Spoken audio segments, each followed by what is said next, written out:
लागू से ऐसा कानून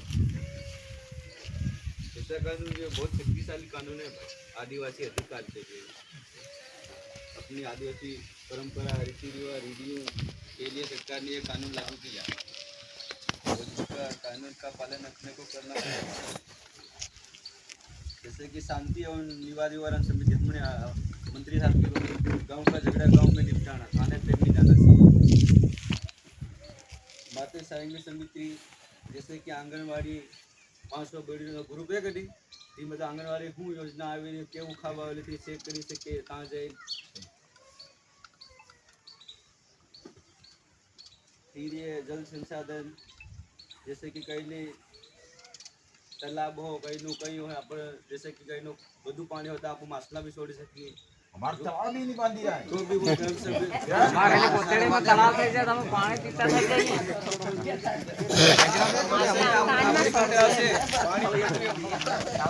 એમાં આપણે માછલા છોડી શકીએ તો હમણાં આપણે બેઠક બોલાવી કરી એ બેઠક બોલાવવાની ધીરે બાદ પૂરા આદમી સહમતિ લેવાની ભાઈ हम એમાં માછલા છોડી હશે तालाब बनता है हम ना के તો બધા છોડવાના છોડ દેવાના